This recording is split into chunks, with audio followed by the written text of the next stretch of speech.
everybody. Good to see you again. I'm going away for a few days, just like 4 or 5 days, out to Maine. Some dear friends are flying me there to join them for, would you believe it, for of all things, a clam bake. So I'm going to Maine just for the lobster. How do you do, eh? Um, but I'd still like to keep in touch with you, as we are doing. So, this old fella's sitting alone at a World Series game, and believe it or not, the Tigers are playing.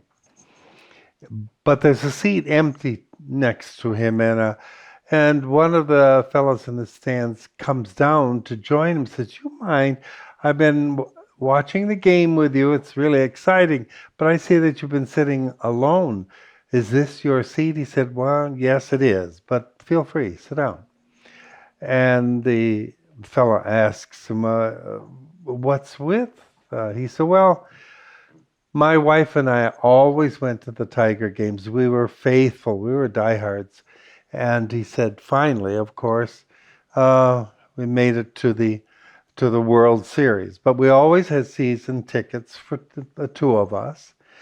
But he said, "Now that we've made it to the series, wouldn't you know, she has died on me." So he said, "Here I am, alone." And the fellow says, "Well, why couldn't you have invited someone in your family to join you, a relative, a friend?" And the guy says, "No, I couldn't." He said, "They're all at the funeral today."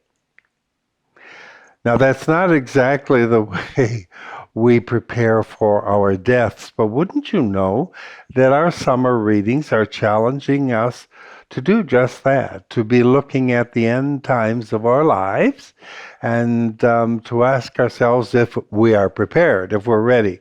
Now, this guy had been married 60 plus years, and I'm sure he and his wife lived a terrific life together. But I'm not sure how much she would appreciate his not being there for her funeral. Maybe she understood and loved the game as much as he did. But we should be looking at life not only here, but of course, life beyond. Where are we headed? Where are we going?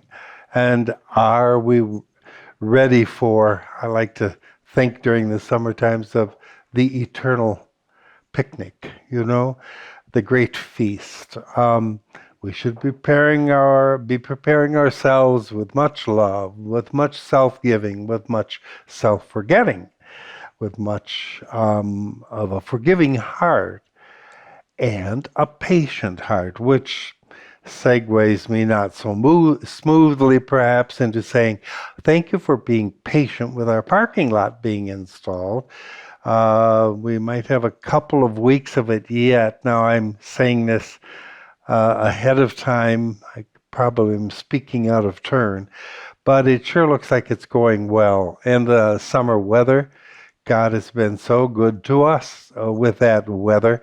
I know it's not been good for some of your gardens, the lack of water and such, but sure has been good for what we're doing here at St. Benedict's. Also, to let you know, to prepare you, we're having what we call a block party here in the parish on Sunday, August 21st. After the 11 o'clock Mass, we're going to go right outside on the Lynn Street side of church and party it up. Scott Hancock is going to do our DJing that day, and it's also Scott Hancock's birthday. We should all know about that. Also, Scott has asked me to remind you to think about shopping at Amazon Smile. Go to our parish website to find out more information about it. But many of us go on Amazon Prime to do our shopping. In fact, he said the average spender, would you believe, does $1,400 worth of shopping a year on Amazon Prime. Now, we get 1/2 a penny for each dollar we spend if you specify St. Benedict as the church and or charity of your choice. So your 1/2 cent per dollar times $1,400, for instance, is $8 a year, and we multiply that by any number of people. We have a few more $100, maybe 1,000 coming in. Thank you. We appreciate your efforts in this modern day and age to keep extending your hearts, your love, your wealth, such as it may be, to our parish. We're very, very appreciative. I should leave you with a couple of stories for the kids again. I think I told you. I'll repeat it. What do you call a fish with no eyes? Fish. Okay, we'll share that one with the kids.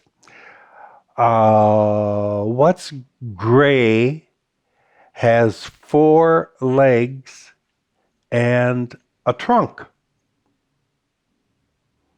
A mouse on vacation. That's okay, I thought.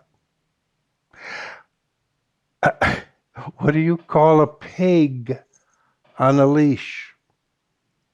Pulled pork. Bye now.